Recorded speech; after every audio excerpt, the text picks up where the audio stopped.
What's Buzzin Podcast, episode 4. I'm your host, Sam Dengnan, along with me, Michael Fraley and Will Mortensen. We got something a little different today. The Dark Knight rewatch. So last night, we watched The Dark Knight, Mike's favorite movie. I've seen it a couple times, but not nearly as many times as Mike has.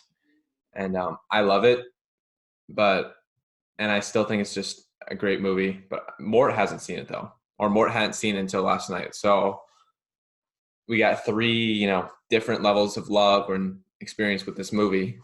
And I want to hear more. What do you think of the movie last night? Yeah, so obviously, first time seeing it last night. Been hearing you guys hype it up for a while now, but had to see for myself. I think it's a good movie. It's obviously a very different superhero movie. A lot more complicated. It's a long movie, but it's riveting start to finish. There's just a ton of action, and there's so much going on that, like you guys have told me, it's hard to take your eyes off the screen. That all being said, I think there's a little too much going on. I think it's a little hard to understand at times, and I think that Christopher Nolan brings up so many contemporary issues that some of them kind of get glossed over by others just because there's so much going on. I think that Heath Ledger, as you guys have said, is obviously ridiculously good in this movie. That's most of what makes the movie so riveting.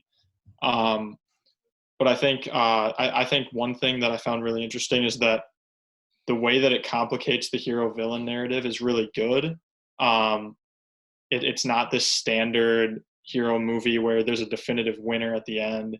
And I think we can see all the complications there. But some viewers kind of like or become accustomed to cheering for one person throughout the movie and then seeing them win at the end. And we don't see this here. So it might not appeal to certain viewers, but it also is a challenging movie for viewers. So I think it's good and bad in that way. Mike, I need to hear your thoughts about this. Well, just quick response to Mort. I actually agree with a large portion of that. So I've seen, as you said earlier, I've seen this movie more times than I can count.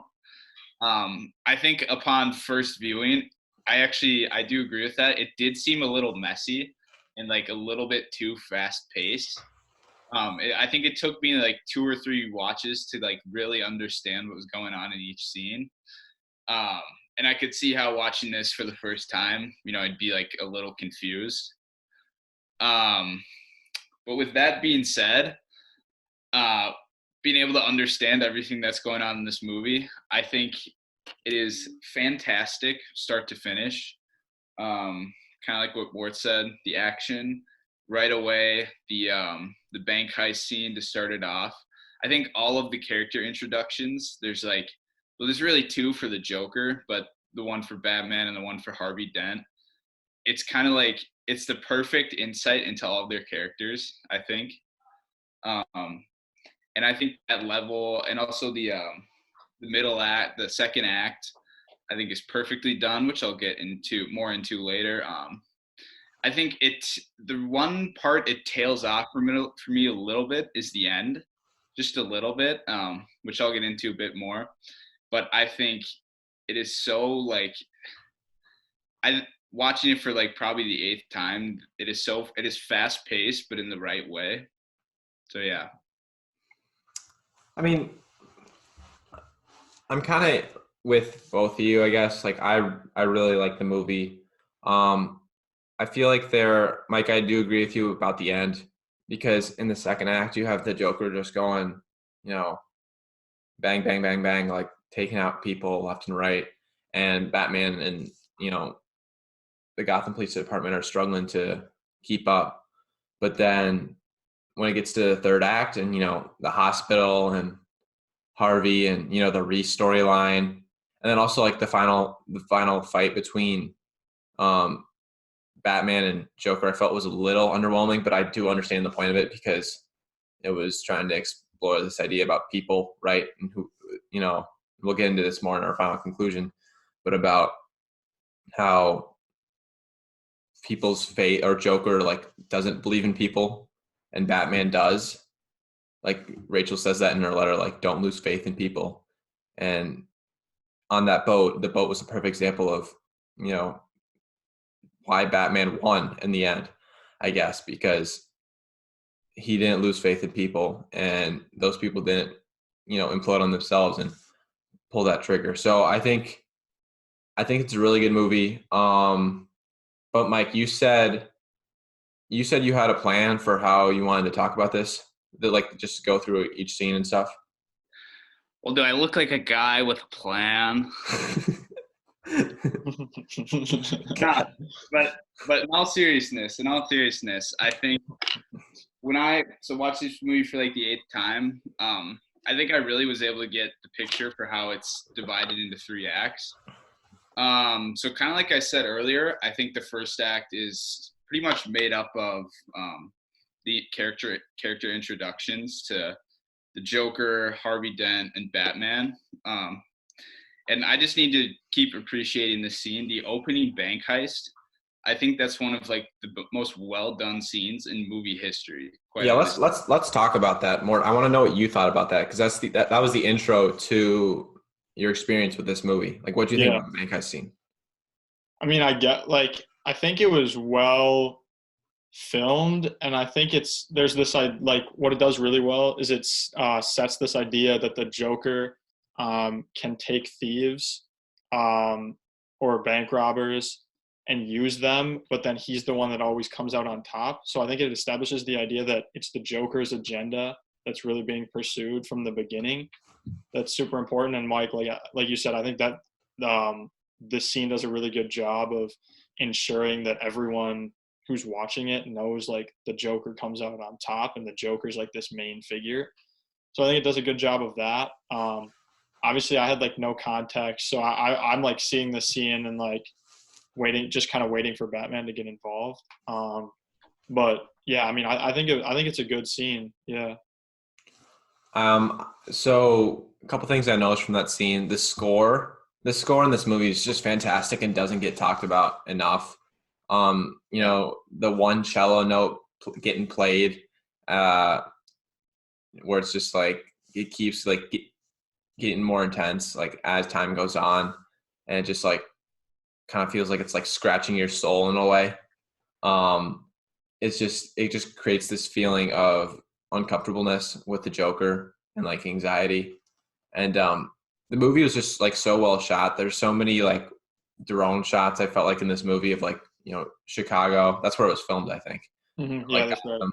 and the first shot of the Joker from from the back where he's just holding his mask and waiting to get picked up is just so eerie, and it just like creates this unique tone to the movie. And Yeah. Yeah. But that's another thing I would also bring up. I think not just this scene, but with the grenade fake out and the scene with the bank teller, where you think he's just gonna put the grenade in his mouth and kill him, but it's really the smoke. I think the tension in this movie is fantastic, with the score too, where it gets like really intense, especially at the end on the ferry. But there are a lot of scenes in the middle too that are just filled with insane tension. But yeah, I think that's also kind of like more what you said. I think it's not even the only one, but it's the perfect introduction on its own to the Joker and his genius.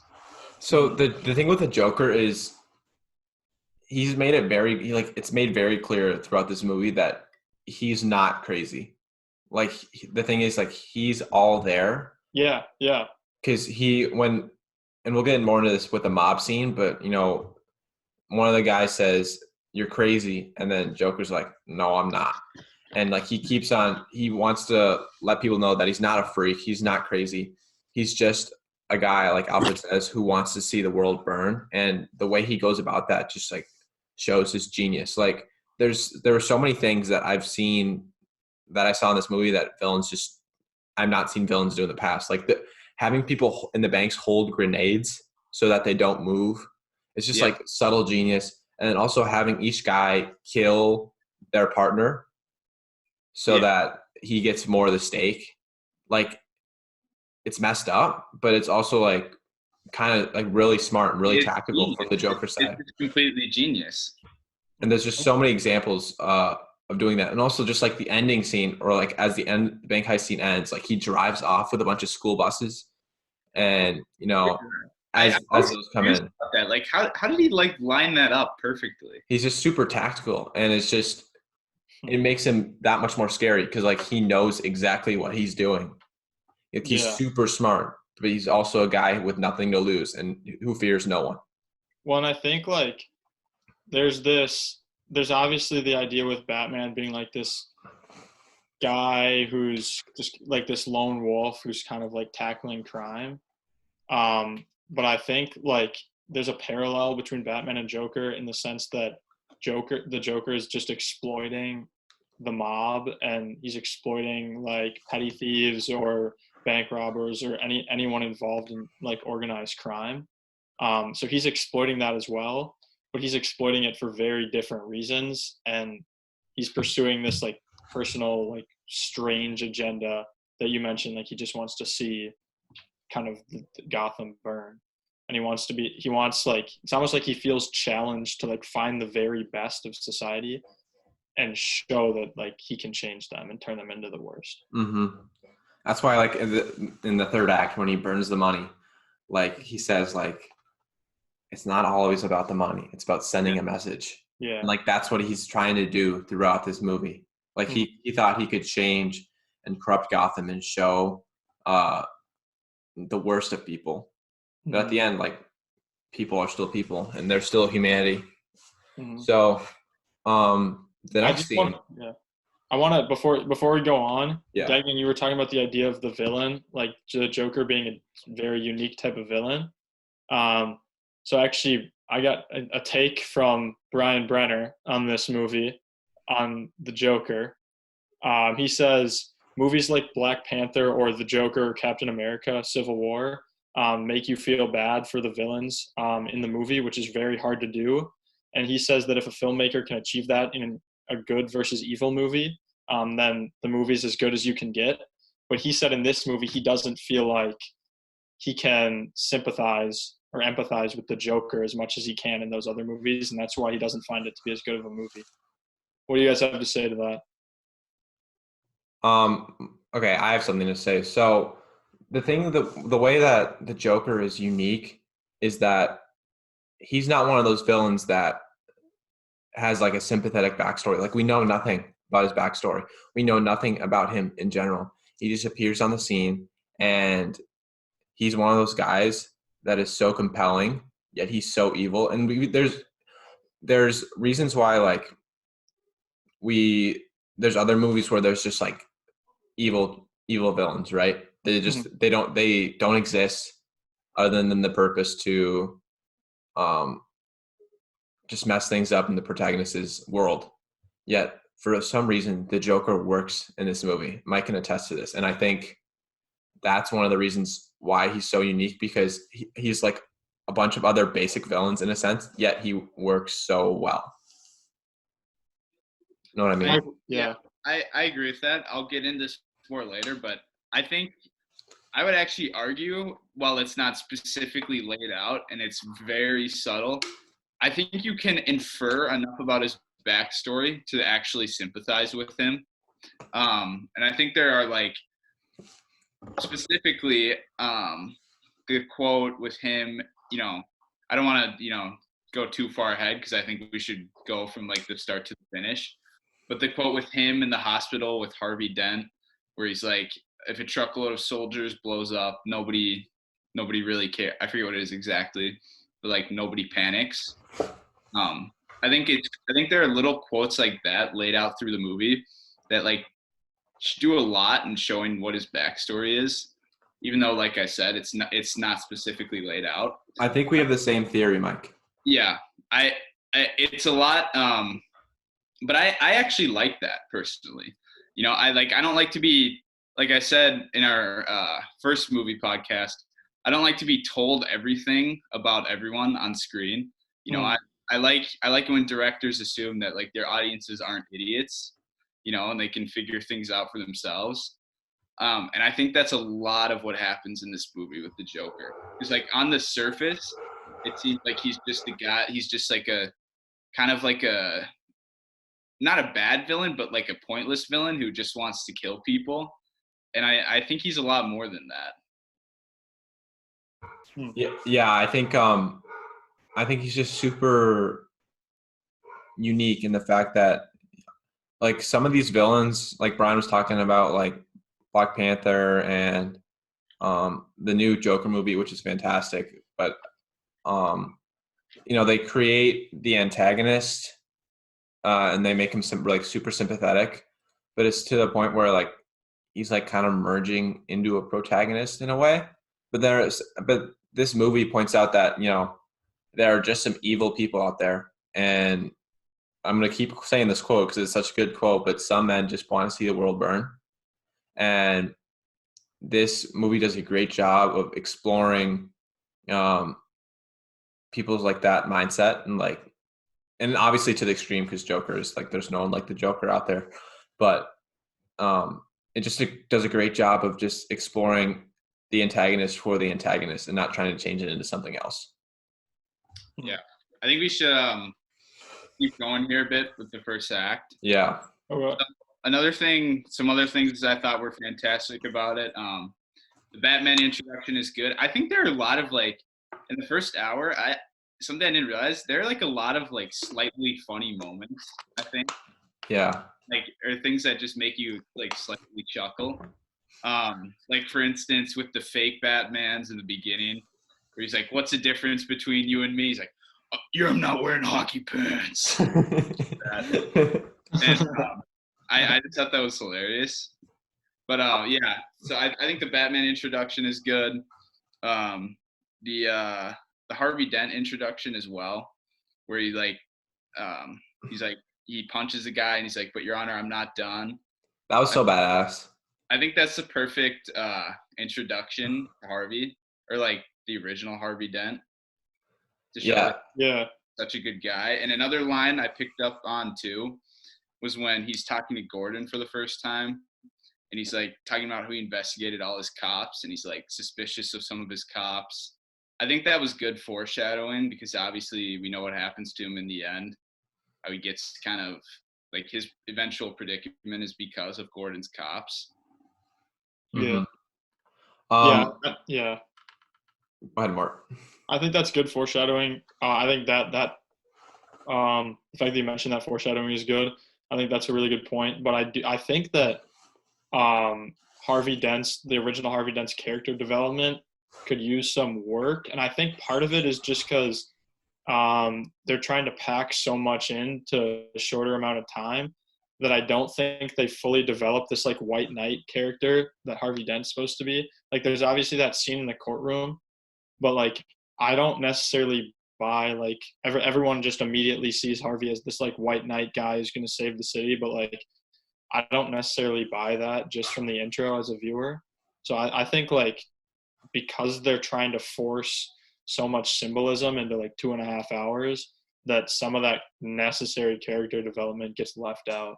Well, yeah, I get that, but I would argue, he's not everyone sees him like that because he's not yet. I think Bruce Wayne and, Gordon are trying to push him to be that because they know that Batman can't, because he's a vigilante and he's breaking the law technically. Yeah. He can't really be the symbol of hope in their city. Yeah. And Harvey Dent, he's a district attorney, he's a public advocator. He can be all those things and there's no problem with it. And I think that's what they're trying to push. And that ultimately in the end is what leads to Batman's decision to flee the city at the end of the movie. Yeah, I'd also push back on what Mort said a little bit too, because Harvey, I do feel like the White Knight thing with Harvey for me worked. Not only the courthouse scene, but they also showed how Harvey was able to lock up the mob all during the day, which is basically like no assistance from Batman. So he was able to do this by himself and show that he can be a symbol of hope. Well, I would push back on that. The Lau thing. But yeah, that thing with Lau where he gets him to talk. which by the way is another awesome scene. Like I the forgot that was in the movie. shots of him over the Hong Kong skyscrapers, like all of those like wide city shots are just Yeah. amazing.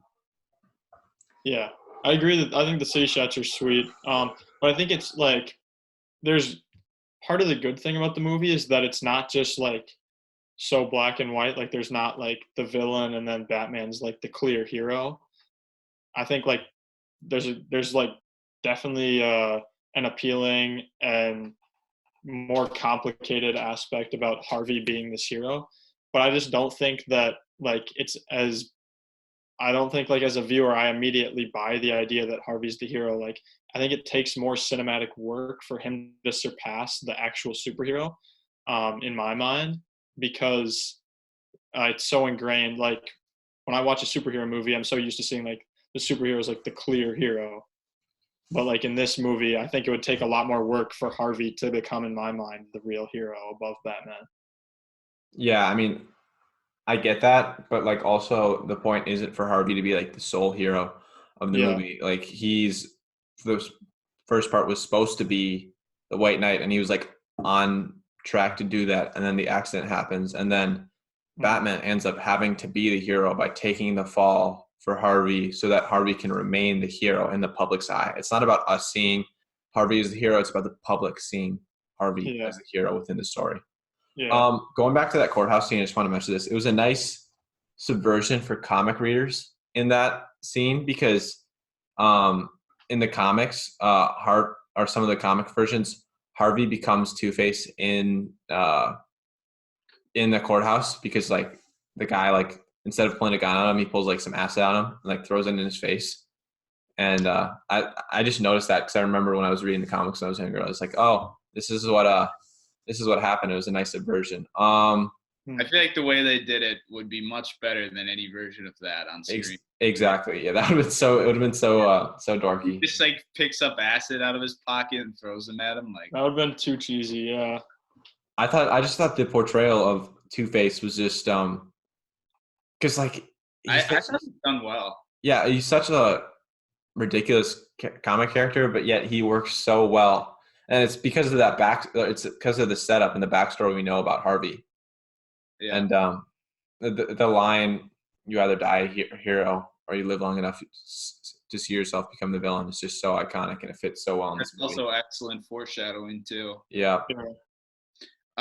So going forward a bit in the first act, after the courthouse, we have the second Joker introduction, which is what I like to call it because I think this, the first one is great for showing how much of a mastermind he is in planning, but I think this one really showcases like not necessarily his fearlessness, but like his willingness to die.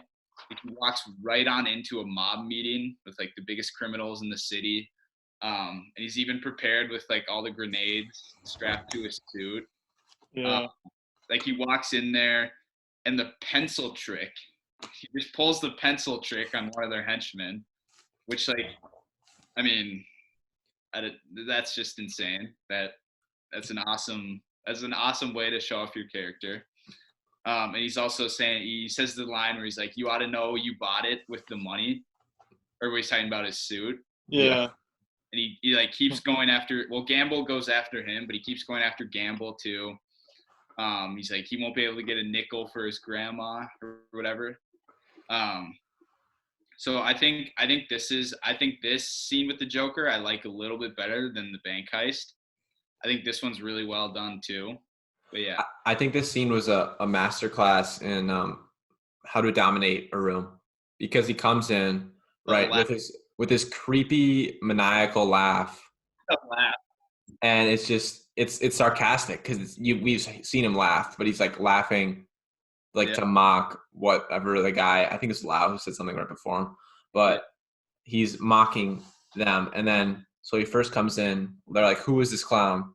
And then the way he establishes some respect is by the pencil trick.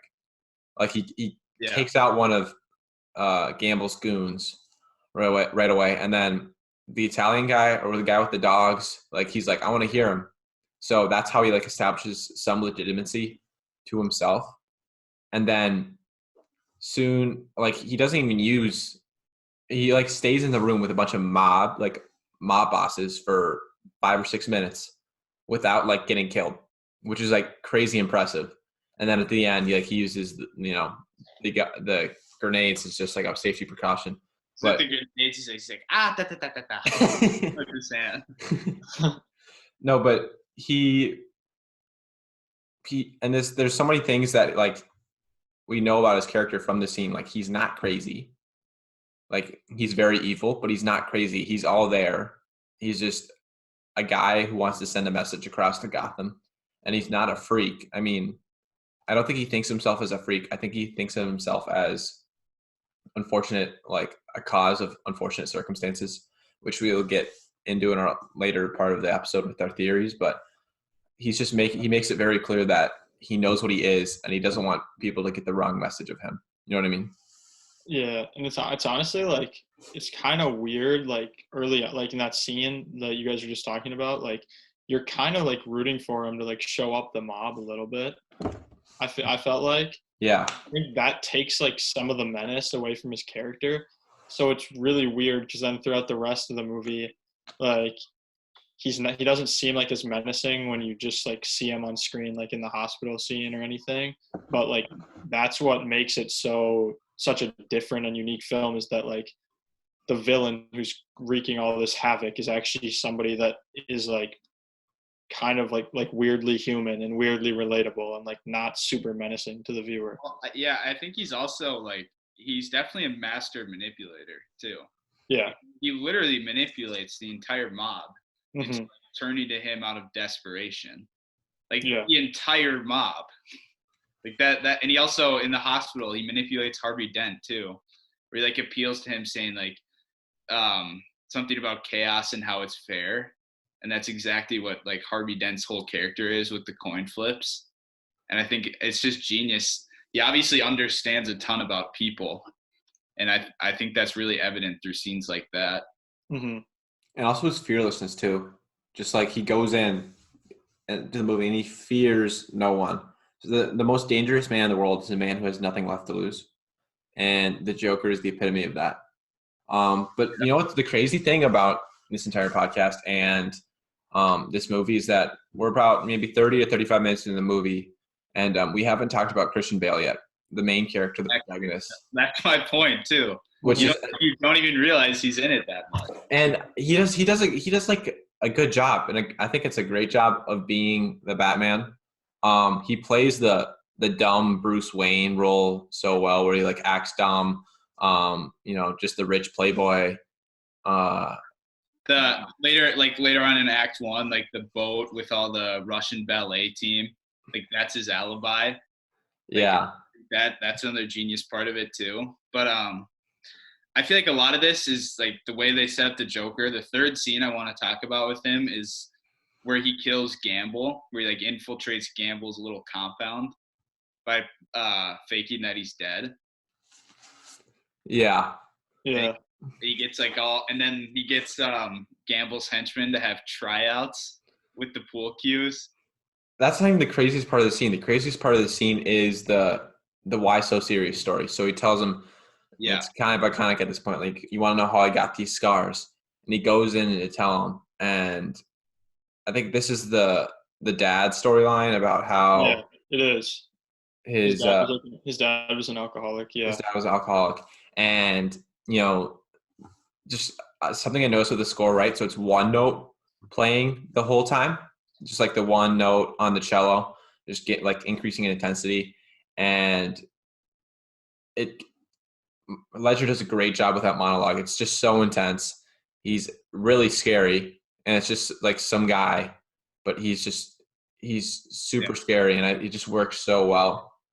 And we can get into the second story more, but like I think that just that first scene was really good. Yeah. Mm-hmm. I think those three scenes in the first act are just the perfect way to set them up.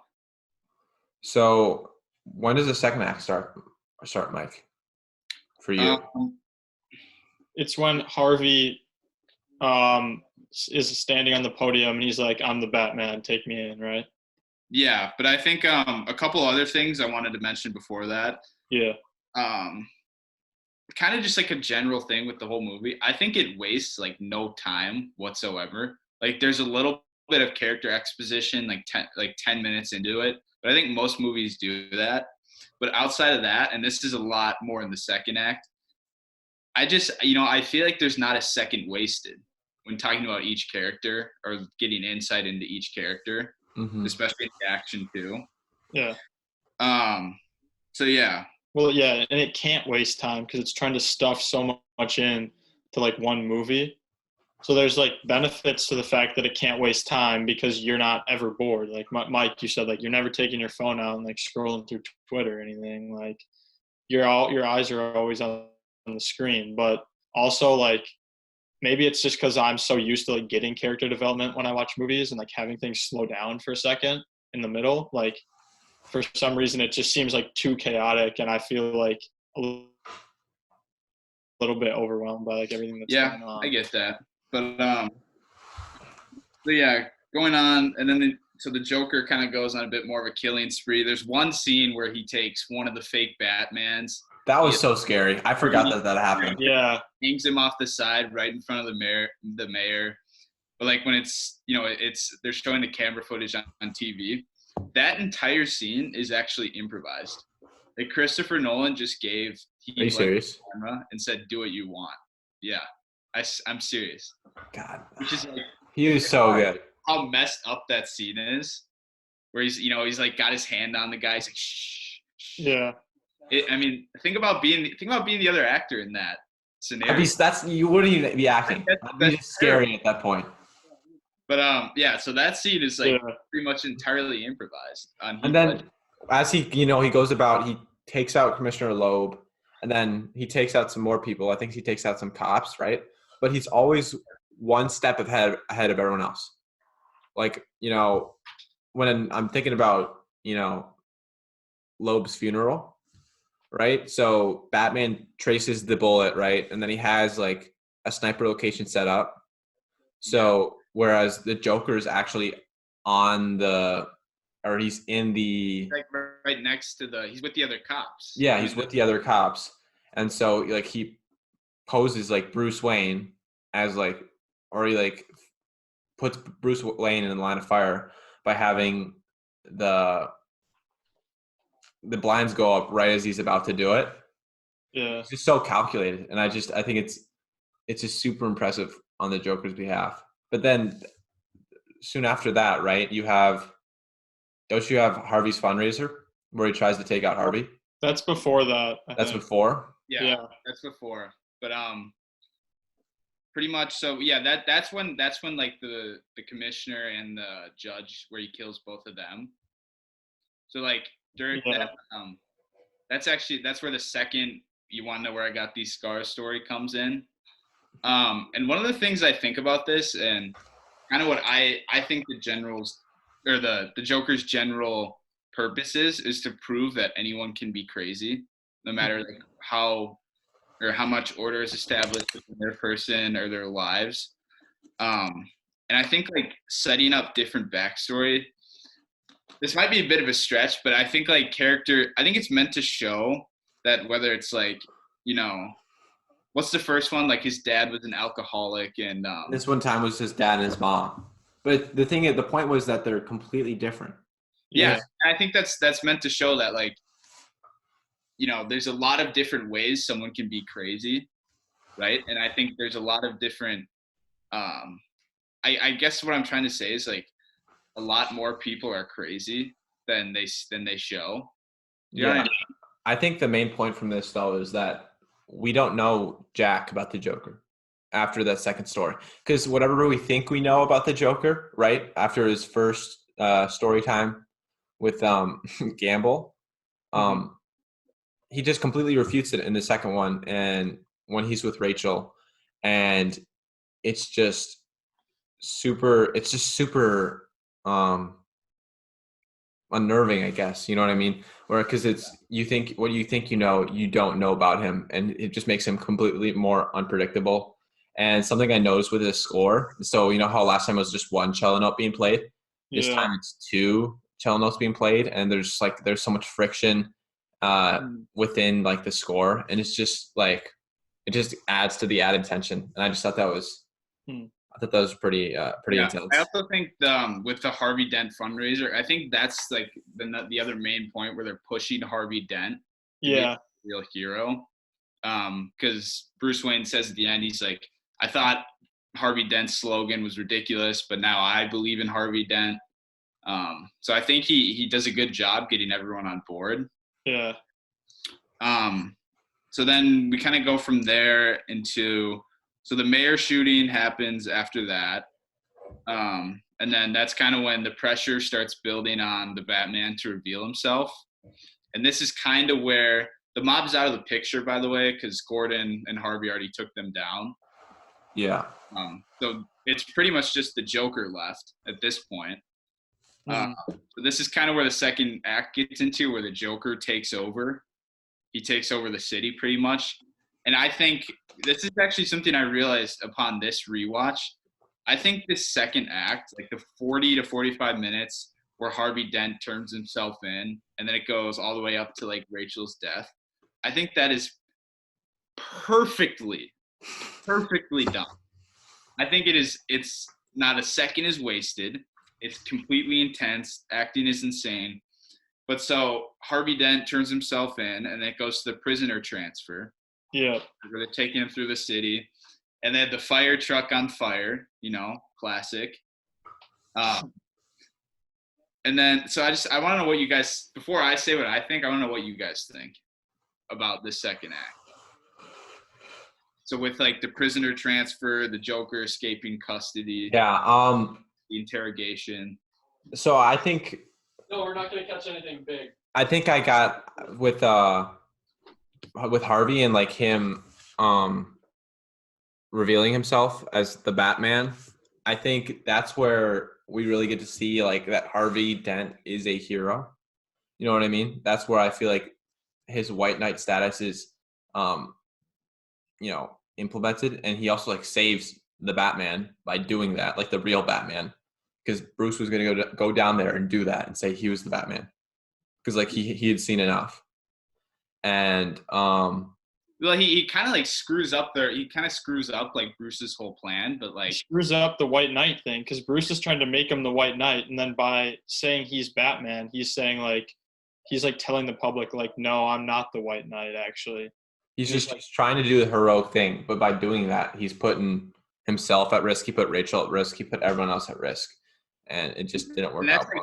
That's like to me, that's like one of the saddest parts of the whole movie, because he's trying to be like the hero in this whole thing, but he pretty much just gets screwed over by things that he can't control, really. I mean, yeah, there's also like this really shows that if you want to be a hero, that comes with tremendous sacrifice, right? Yeah. So with Harvey, he does this, but half of his face is scarred, and he's basically Harvey Dent dies at that point, and Rachel does too. And when Batman does it at the end of the movie, he's on the run, he's blamed for all the deaths, and everything's put on him. So and then he becomes the hero that Gotham needs, but not the one it deserves. And Harvey was the one that it deserved. Yeah. But in regards to those 45 minutes, I mean, I like the action. Like, I wasn't the biggest fan. I mean, keep in mind this was 2008, and the way superhero action has completely, transformed even in the last 10 years it's just hard to compare. But I really liked. I felt like in comparison to Batman Begins, it's a little more clear. You can see the action a little bit more. The driving scenes are really good with Joker and with the RPG, and how it says slaughter is the best medicine on the side. Yeah. Like the S drawn in. I agree with that. I think one of the things I like about it, I guess, so, and this is like Christopher Nolan's whole approach to Batman, is that he wanted to make it as realistic as possible. And like, do I think, the action from something like Avengers Infinity War is better?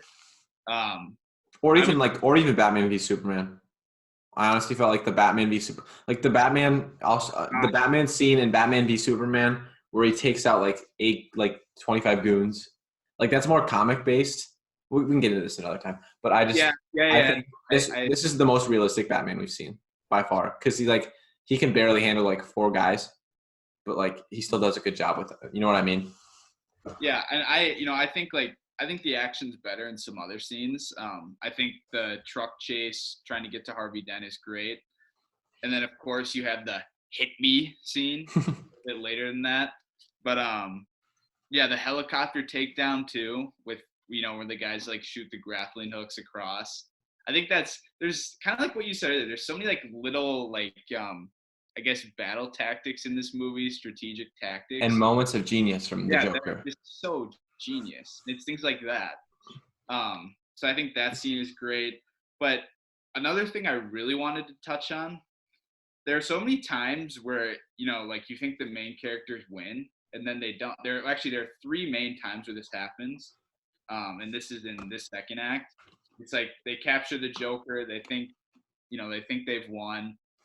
Nope, not even in the slightest.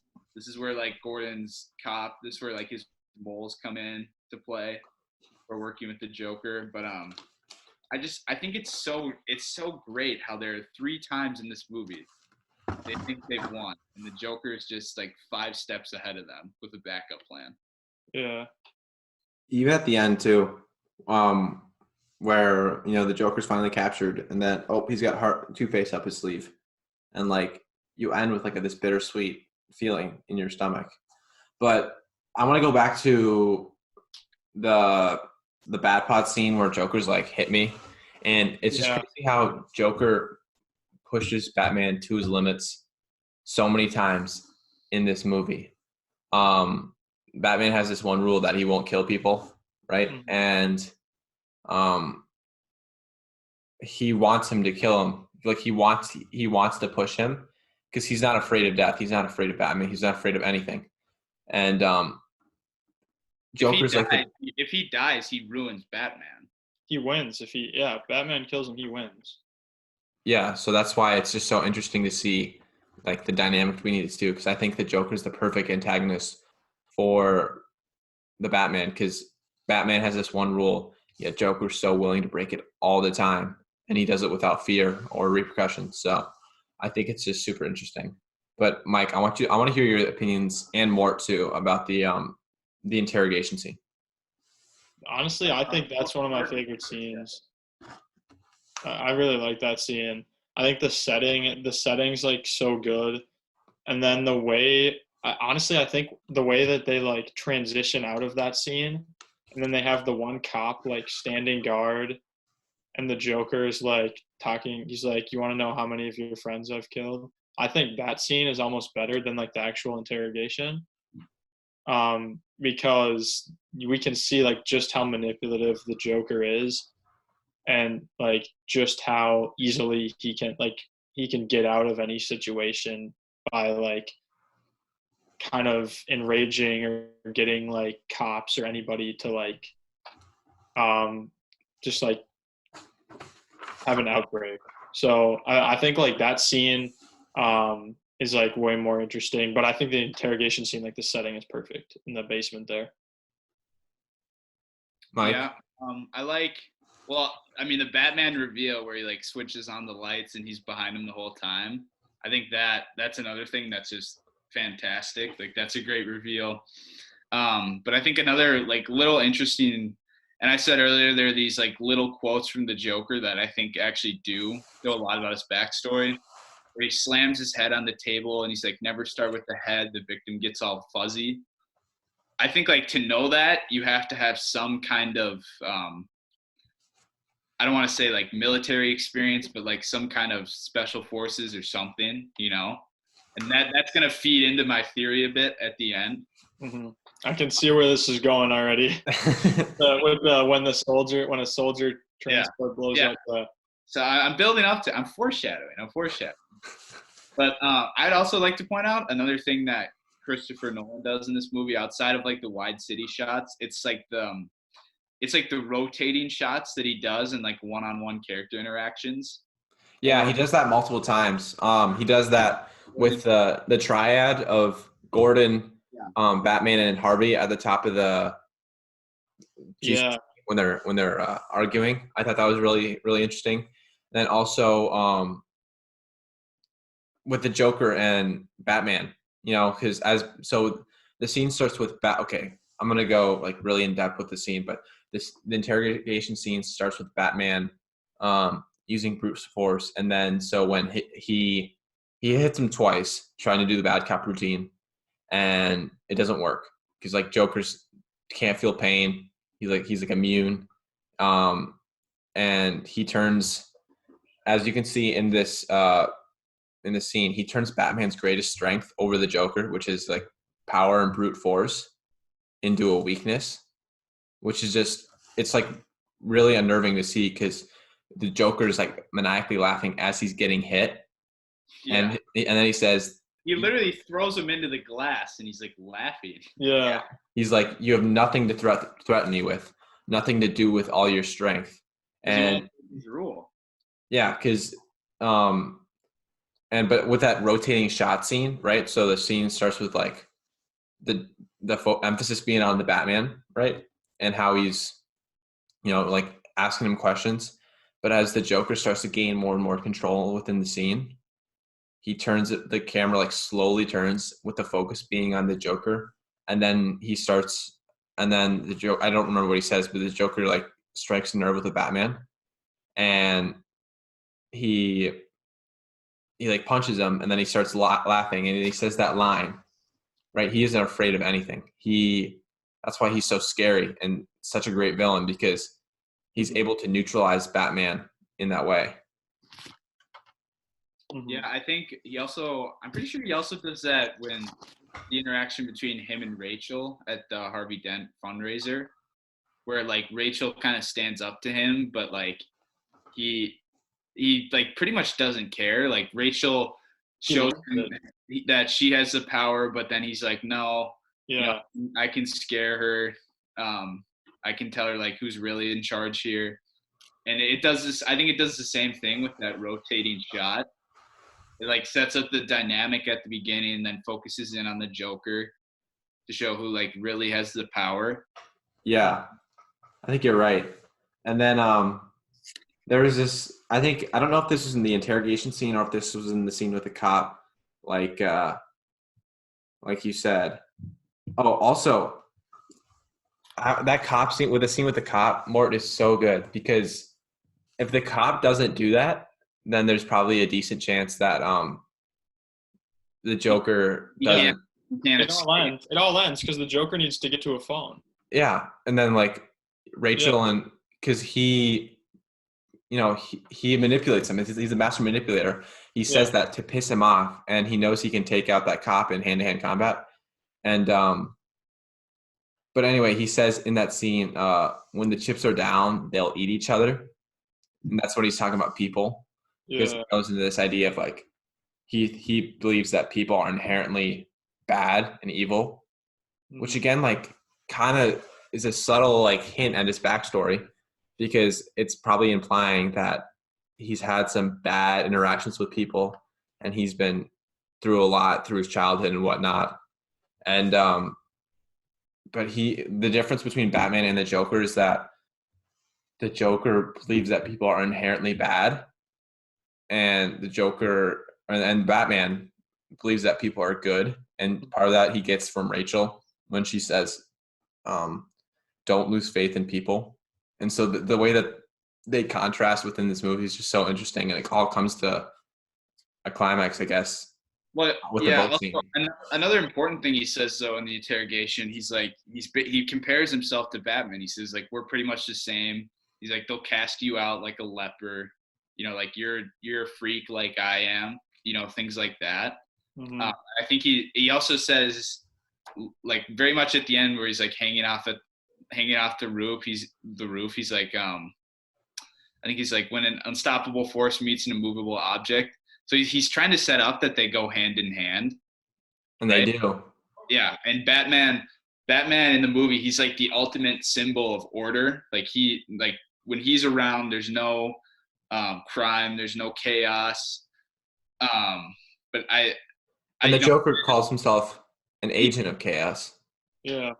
So I mean, he's trying to take down again. He's trying to take down like he's trying to take down order in the city, which is Batman, which is ultimately shown through Batman, and he does that just by talking to him in that scene. Yeah. I think the biggest line that shows that is when the Joker's saying like everyone's like scheming for control, like the mob, the cops, and the Joker, he says like I want to show everyone just how pathetic their attempts to control everything really are. So I think Dane, like you said, like he's an agent of chaos. Like that's what he's pursuing, and I think the problem is that there's no definitive answer to this at the end of the movie, because like there's obviously the fairies and like no one presses the button, but then the Joker's just kind of left hanging there, and Batman rides off on the motorcycle, Batmobile, whatever, and there's no definitive answer. Yeah. I mean, he leaves him hanging because he has to go and try and save Harvey, Mm-hmm. and he can't at the end. Like Harvey's gone. Right, but there's nothing after that. Like Batman just rides off and that's it.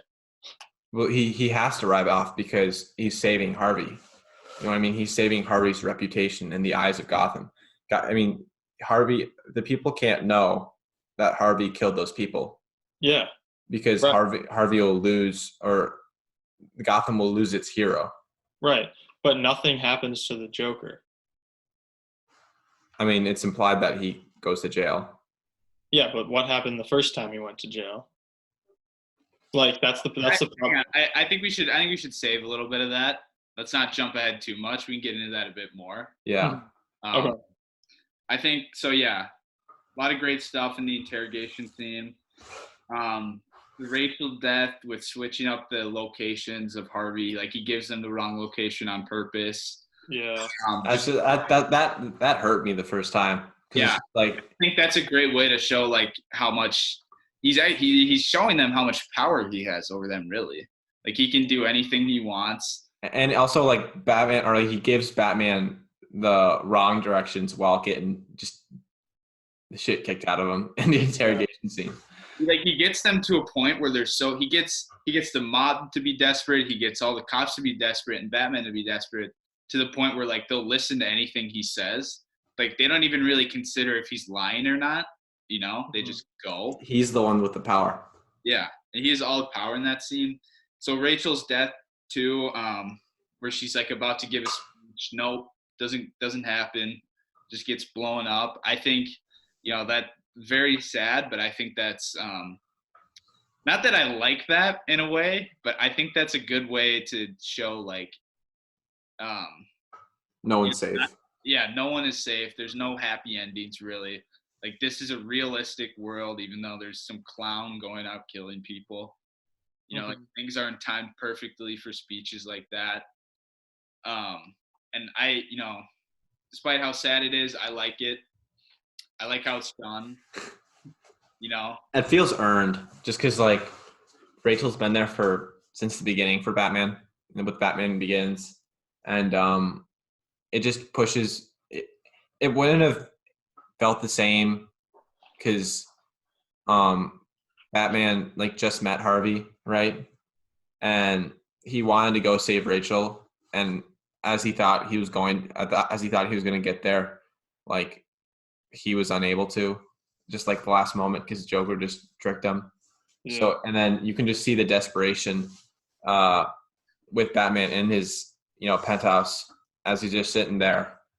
Bruce is sitting there and he's like asking Alfred for comfort. And by the way, Alfred in this movie is so good because he's just such a good voice of reassurance for Bruce. And but anyway, he's like, Batman must endure and he must keep going because Rachel would have wanted this and yada, yada, yada. And I think he just does such a great job as like the voice of reassurance for Bruce in this movie. Yeah, I mean, with also the thing that you're talking about with the letter too, like Rachel's letter to Bruce. I think like it says like in the letter, like, I said, and she said earlier she would be there like when when the city stopped needing Batman and like the whole thing was over. But then she says in the letter like, I think you're the one that needs Batman. Like it's not the city. And she's like, whenever you stop needing Batman to like see yourself as the hero, like then I'll be here. So I think like there's this idea that like he needs the hero persona more than the city actually needs him at times, and like he's kind of contributing to the chaos because he needs Batman. So I think like that's another aspect of like the relationship. But then at the end of the movie, like he goes on the run and he gives up being Batman. Like he listens to like without reading the letter, but he learns like exactly that the city doesn't need him. They need a hero. And Batman's gonna be the one it needs by not being the hero, which is just really interesting. He abandons his own desire to be Batman to pursue the city's need for a hero. Yeah. Which with the movie dominated by its antagonist is just really impressive to have protagonist growth like that. You know what I mean? Yeah. And then so after the interrogation scene, it's that's Rachel's death. Rachel's death. That's where I think it really goes into the third act, because by then Harvey Dent has become Two-Face. He's completely lost it now that Rachel's dead. Joker's trying to plan his grand scheme. So it kind of starts, I think it starts off with the hospital. Gordon visiting Harvey Dent in the hospital. You know, it's like what did you used to call me back in the day, Harvey Two-Face. And he's like, why should I hide? By the way, people think the CGI in his face is bad. I think it works. I think it works. Like, I don't know. I don't think it's bad. It seems real. I mean, it seems like as accurate as it could be. I thought it was completely fine. Yeah. Like, I personally, I questioned how he could live with that, because wouldn't that, I mean, like he had like a hole in his chin, like here and on the side of his cheek. Like how? Yeah. I don't know. It probably causes excruciating pain. Like he drinks like alcohol, or he has like a shot like in the bar as he takes out one of the cops, or he takes out one of Maroni's guys, and like I'm just imagining like alcohol like on like burning skin is just probably not a good, which just shows that like how far gone he is. Yeah, like, mentally, and how far the joke. And also the other thing that shows how far gone he is the fact that like there's actually two sides to his coin for the first time. Yeah. Or he's like you make your own lock, and like both sides of the coin are heads, but then after like one of the sides is burned, and he's like it's basically like he goes from saying you make your own luck to like all of a sudden his luck goes bad. And then he feels it's only fair for everyone else to have the same, like a 50-50 chance. Like he did. Yeah. Which is just brilliant setup from Nolan. Because it's just like, how are they going to make Two-Face's coin, which is like super comic accurate, like work in the movie? And they did. Yeah. And by having the Joker like manipulate that and turn that into like the plan is just such a good idea. Yeah.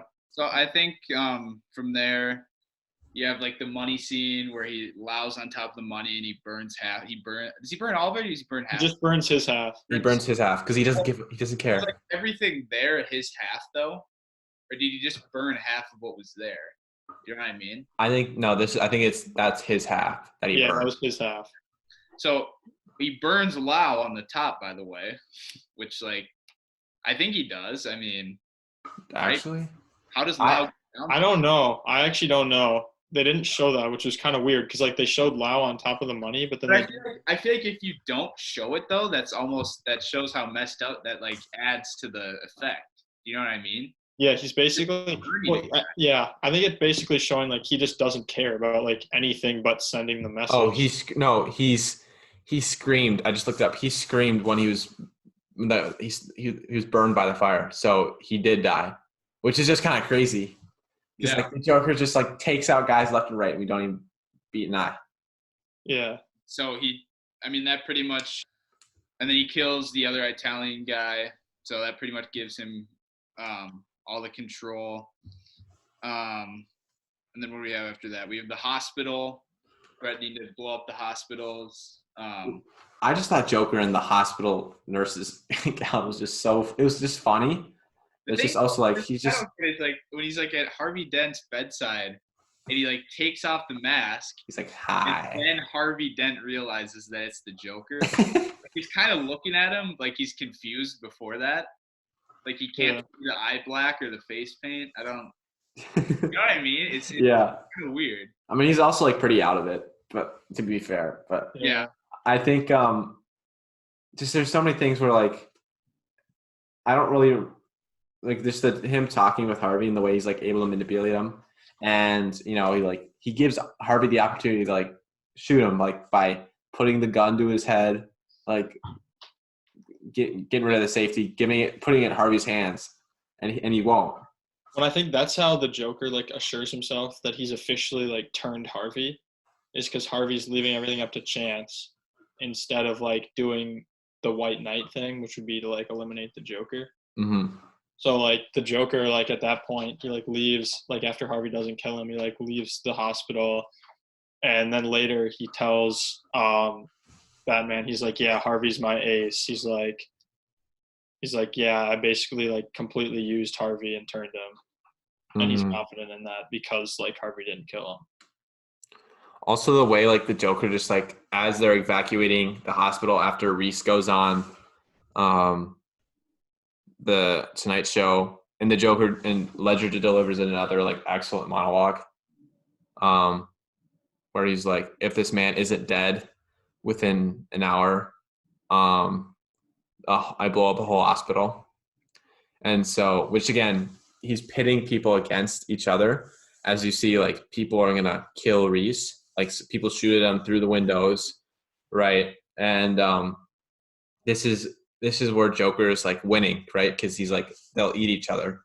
Like when you put people's security at risk, he pits them against each other, which is like the whole idea of war, I guess. You know what I mean? But we can get into that. Here we go again. Degnan and Mike coming to the same conclusions. No, but I think I can't wait to get into some theories. No, but it's just super. And then also like after that, like the Joker's like, I thought this was it's so messed up, but it was so funny.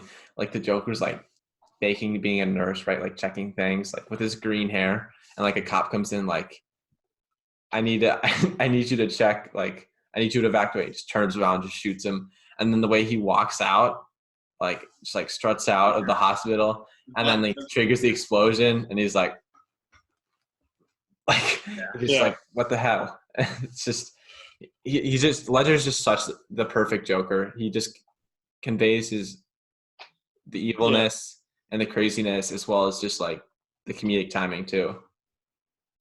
And then also like after that, when I guess he gets in the same bus as like the reporter and like a bunch of other people, because it cuts to the broadcast of like the reporter. They kind of gloss over this, which is something I don't really get. But like, so I guess he takes one of the buses, and then it goes to the reporter, with like the breaking news written in black on the background, and then like the Joker face on him. You know what I'm talking about? Oh yeah, yeah. And then, but I think them leaving that over is so perfect because it's just like another thing of the Joker, because we don't need to see everything that the Joker does, right? We don't need to see that he's, getting in the car and taking guys out so that he can control the news guy, because we've seen him do that like 5 times before already in this movie. Again, it just adds to like the fear factor with the Joker and how unpredictable he is. So should we get into that, like the like fairy or like the ending scenes? Yeah. So, so they set up like the microphone / like the way to monitor. I didn't really fully understand what that device was. It's just a way for Batman to find the Joker. It's a way for him to figure out who the Joker is. So then they get to the fairy scene, which I think there's a lot of like, is it like my favorite third act of any movie or favorite climax? No. But I think it's not meant to be, like, the more I think about it, it's not meant to be like just straight action. No, it's not. I think it's just supposed to show, because ultimately this is where you could argue that the Joker loses, because like I said earlier, he's trying to prove that like everyone basically could be an agent of chaos. Everyone has problems. the established order, like it can all be broken down very easily. Because he's trying to like pin normal people who, never killed anybody, never done anything wrong, to kill like a boat full of prisoners, but also people, right? Mm-hmm. So he's trying to make them crazy in a way. Mm-hmm. So he kind of loses that. But what do you guys think about that scene? I Yeah. think go ahead, Mark. You go ahead. You go ahead. Okay, I think it works for the movie just because, like you said, Mike, he's trying to pit like the best of people against each other. But one thing we kind of just talked, like, so with the scene with Bruce and Lucius Fox, and by the way, Morgan Freeman's just really good in this movie. He just like he conveys the poise of like Lucius as well as the intellect like super well. Like when Reese like tries to blackmail Bruce, like the way he like puts it against him, like he's like, "You really want to do this?" It's hilarious, but it's also like, wow, that was really like composed, and you could get the feeling that he's been doing this for a while. It is funny because Reese starts like trembling. He's trembling. He's like, just getting totally pranked. Like, he's like, he like lets him like keep the copies. Seconds too. He I says know. 15-second statement, and Reese is just like, well, crap. Yeah. Our theory. And then, but Lucius doesn't want to do it because like it's infringing on people's security and freedom. Mm-hmm. But he agrees to it, and then he's like, put your name in when you're done. And so once he does that, like at the end of the movie, like the whole Batcave explodes, which is just a sign of like Bruce knew he was going to be done. He knew this was the last mission for a while, or like he knew he needed a break because he knew that this was it, and because he's just been so tired from Rachel and all these people, and he knew that this was going to be the end. And I think that's just really interesting development for Bruce. But as for the endings, like the ferry scene, I think the way they build tension is so well done with the score, as well as just like the way they can shoot to different people and have different. You get to see like all different kinds of people in the boat in both boats too, and it's just like. Well, they set it up like that. The one prisoner, he's like, you don't know how to take a life. I'll do what you should have done 10 minutes ago. Like they set it up like he's gonna do it, but then he just throws the detonator out the window. Yeah. And I think it's interesting because the prisoners actually decide that they're not going to kill anybody before the civilians do. Yeah.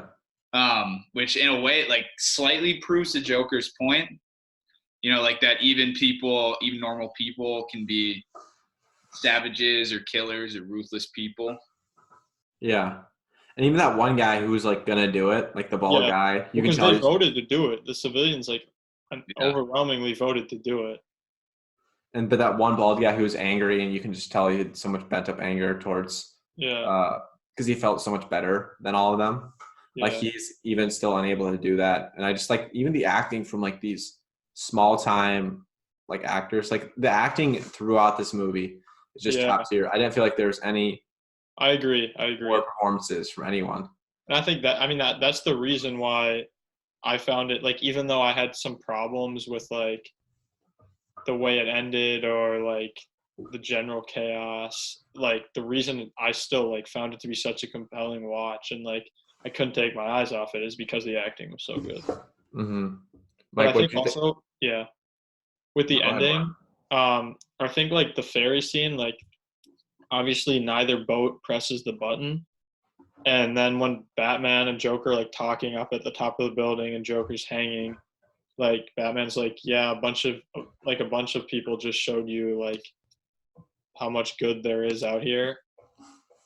I think like that's kind of like that's a win for Batman, but like I think the problem is that like we never really see Joker like defeated. And like that's why I think the message is kind of dangerous, is because like the Joker's this agent of chaos and he's like killing anybody who he wants to, but like we never really see him defeated. So I think that's like a kind of a dangerous message when it comes to like either promoting or overthrowing chaos.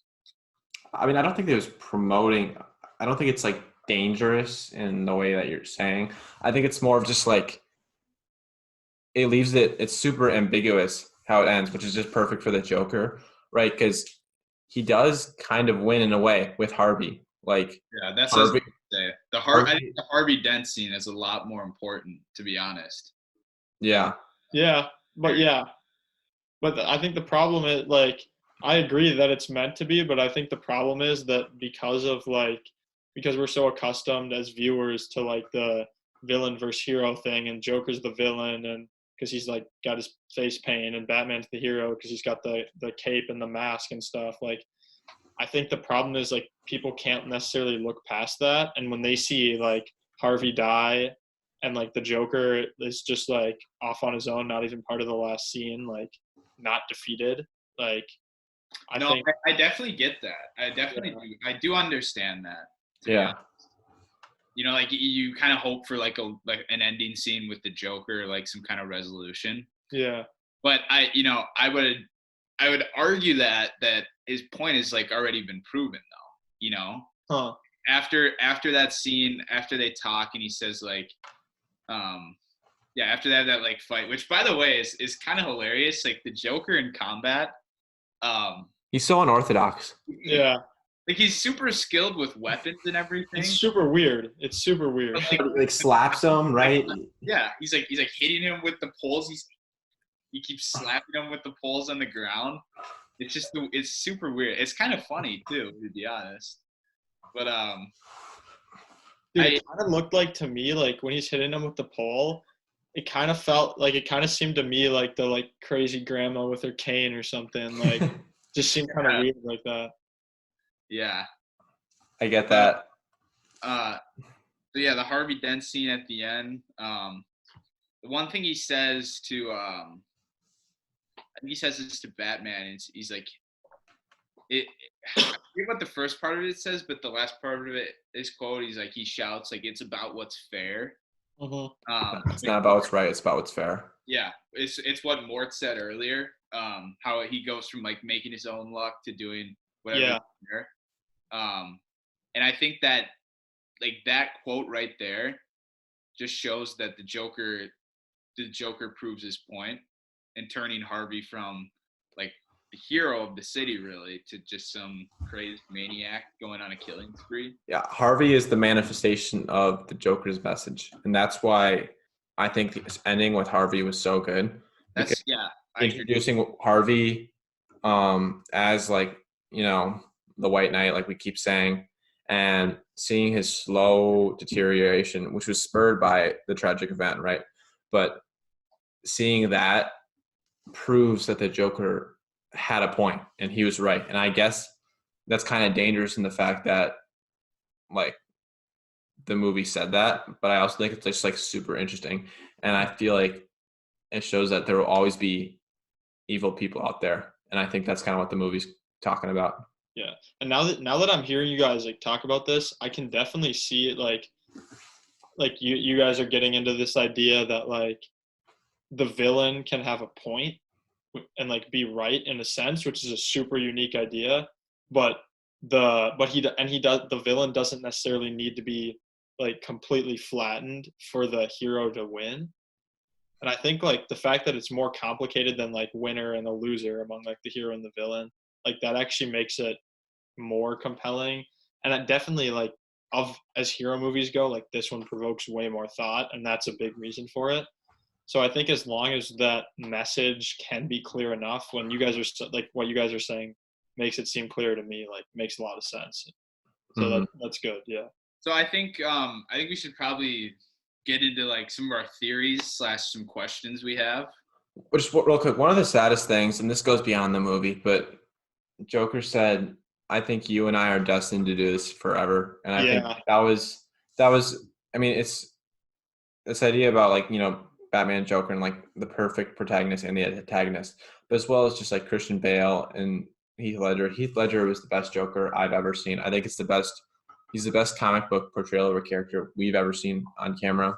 I agree. Um, Mm-hmm. and I mean, Joaquin Phoenix did a great job last year. He's definitely number two, but this was just by far, well and away, the best portrayal of the Joker we've ever seen.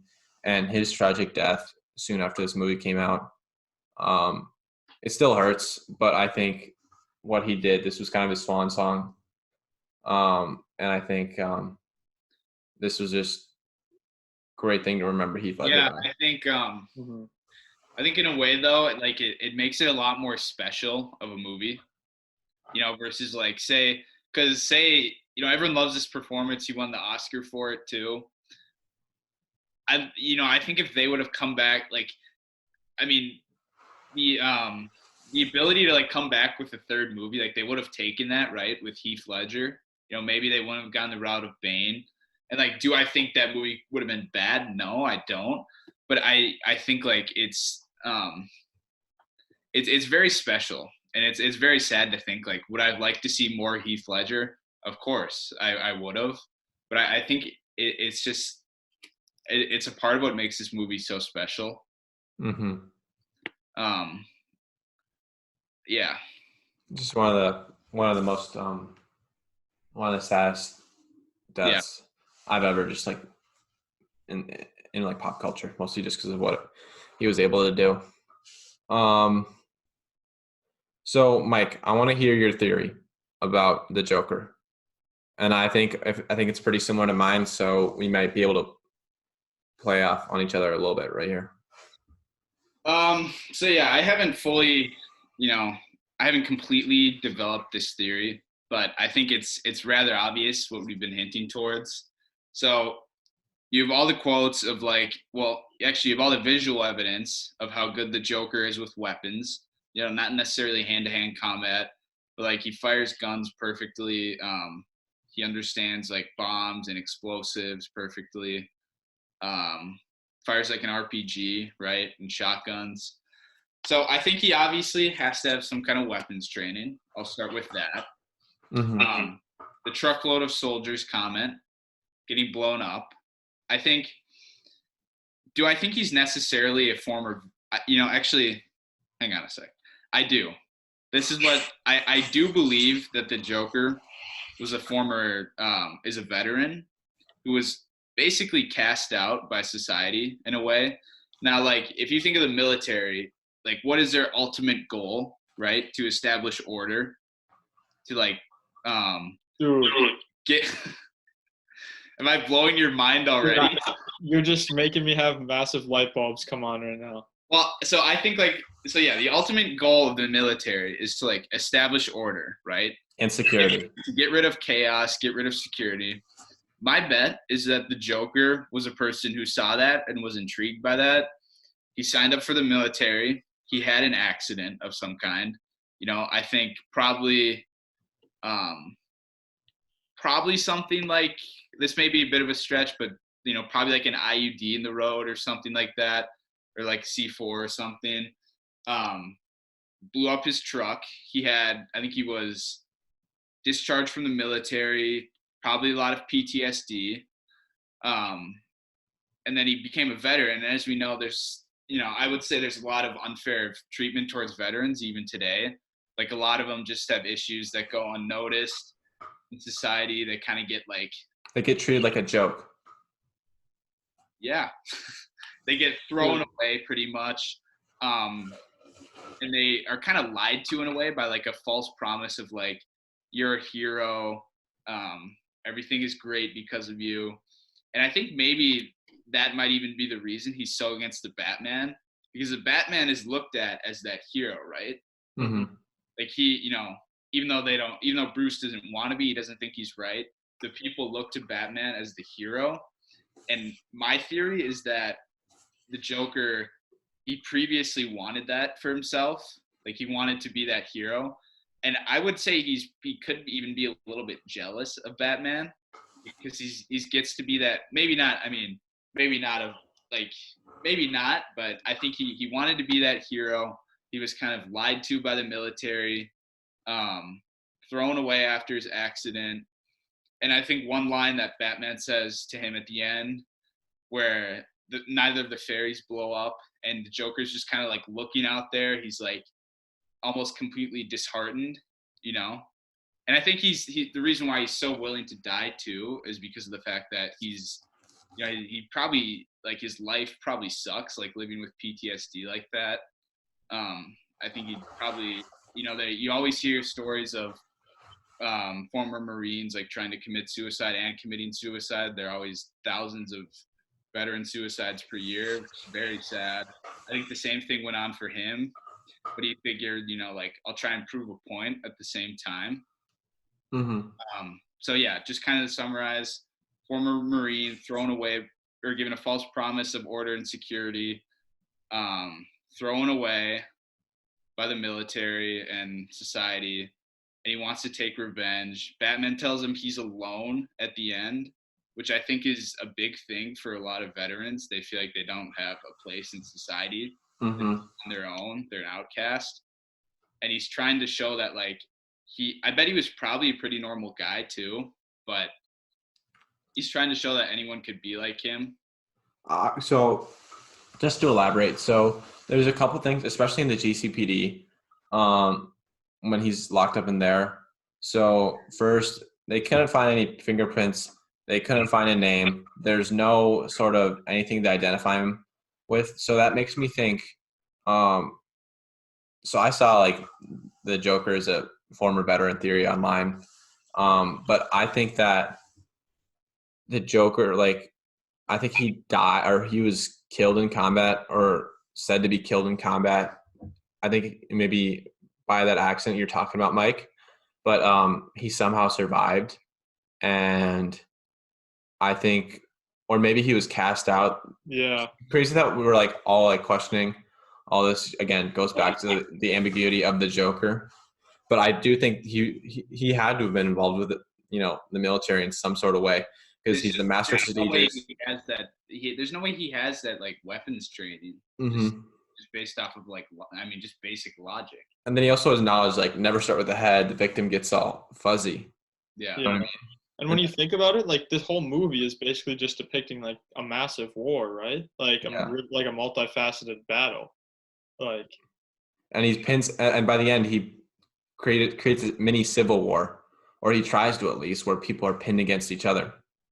Yeah. So I don't know. I think that veterans theory does have some ground with it, but yeah. The point is that the Joker was there, and he was able to create chaos like he said he would. And I like that theory too, because there's that idea that there's no definitive winner of a war. Like there's just a bunch of different concentrated issues and a bunch of losers that go into it, and there's morality and there's immorality, and war kind of reveals the balance between the two. And I think like that's what the movie does, is kind of complicate the line between like good and evil, and examine the relationship between morality and immorality in everybody that's in the movie.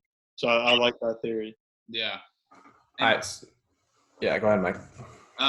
Just one more thing. I think Batman kind of wins. I know we've talked about this a bunch, but he wins by losing in a way. Yeah. That's what you're saying. Like, I've actually like really been thinking about this just over the course of this podcast. Like everyone, I would actually say like the Joker's probably a bit more of a winner than Batman, just because the whole Harvey Dent thing. But everyone pretty much loses. Yeah. Like now Gotham has no protector, which I think is worse. It's probably worse off for all the cops too. The Joker lost because his fairy scheme didn't prove anything, even though it wasn't like his ultimate goal. If he had been able to prove that, then I think he would have really been right. And Bruce loses because he has to flee pretty much to take the fall for Harvey Dent. Mm-hmm. Mm-hmm. Well, yeah, and that's the idea that it's all chance, like, right? Like morality is going to win sometimes. Exactly. And, like the good guys are going to win sometimes, they're going to lose sometimes. Like you just never know. All right, so before we go, I want to ask each of you if you could rate this movie out of 10, what would you give it? Mike, let's start with you because I'm pretty sure I know what yours is. Let me think. Actually, I don't need to think. It's 10. 10 out of 10 for me. Every time. I think we've discussed it perfectly in depth. I think all the ambiguity behind the Joker is just, it's something you don't always see with a villain.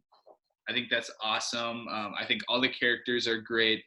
there's so many fantastic actors in this movie too, which I would like to reiterate. The action is great, character development is great. The little nuances of the Joker, he's always one step ahead. You think everything's fine. There are 3 times you think everything's fine. Nope. He's got everyone. He's way ahead of everyone else. Always a backup plan. Mhm. Like you don't know what's gonna happen really for any of the movie. I think the Rachel death is I would call it a twist, to be honest. Yeah. A twist, but like a very unexpected moment that is also completely necessary to push all the characters forward. And I like that they did it. I think it would have been cowardly if they just saved them at the end. So I think Christopher Nolan, this will always be his best movie. I've seen like Inception. Doesn't even compare, to be honest. But I think this, like the way he films this movie, all the shots, everything, perfect. Cinematography, perfect. All the characters, perfect. I think the very underlying messages of the movie, you could say the third act is a little messy with like some of the philosophies. I would disagree. I think it's not presented to you right away. It's a real thinker, kind of like Mort said. Like there's no other superhero movie that makes you think this much. Yeah. Mm-hmm. And it takes like everyone pretty much loves superhero movies, right? To some extent. Except Scorsese, but Except Martin Scorsese, but yeah. No disrespect to him though whatsoever. He's great. But yeah,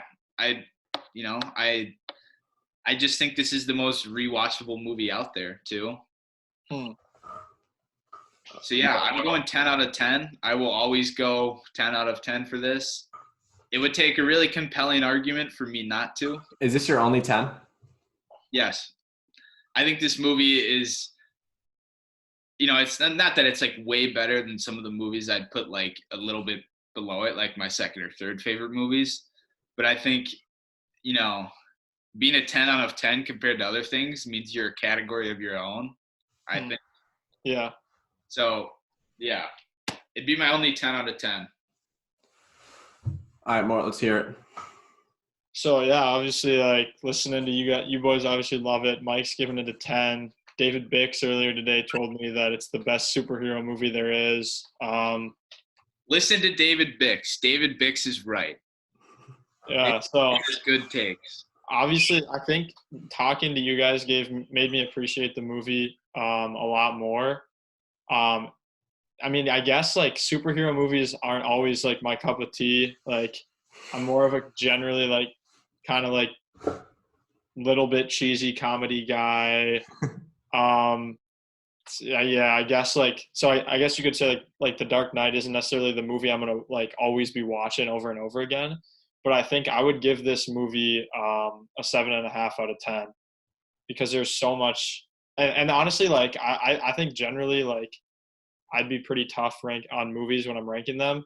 So I think that's a good ranking, honestly. And I think like just the extensive symbolism, the brilliant acting, the creative directing, like the complicated message, like and the new take on a superhero movie makes it good.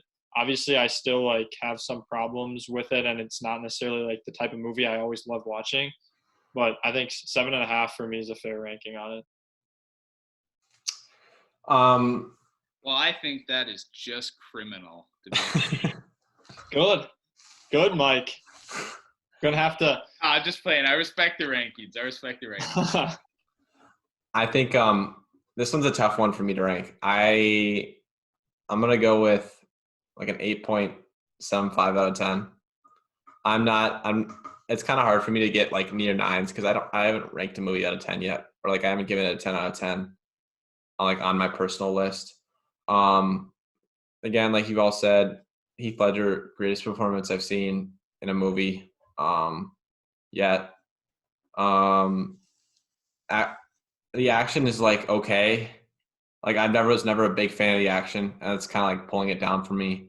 And then also like the rewatch factor, like it doesn't hit the same, I guess, for you as for me as it does for you, Mike.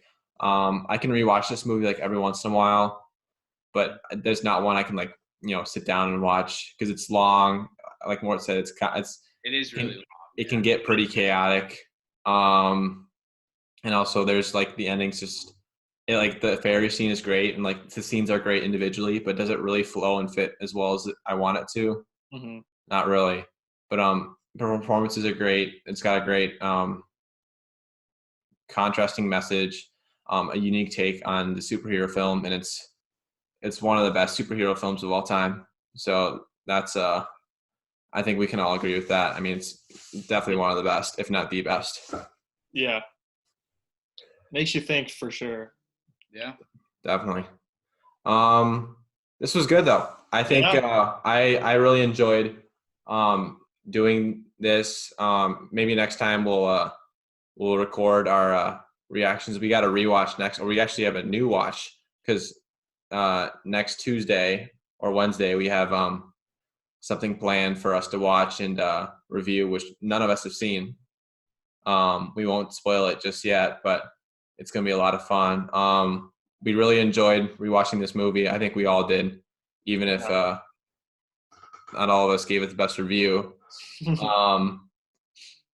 Thank you guys for listening. Follow us on social media, Instagram at What Is The Buzz, Twitter at What's Buzzin or W Buzzin, Spotify and YouTube, What's Buzzin. I think that's it. Any final words? I think we're all set. Watch it again. Go watch this movie again. Yeah, go watch it. If you haven't seen it, watch it. It's a good one. Thanks again for listening. Until next time, stay buzzing.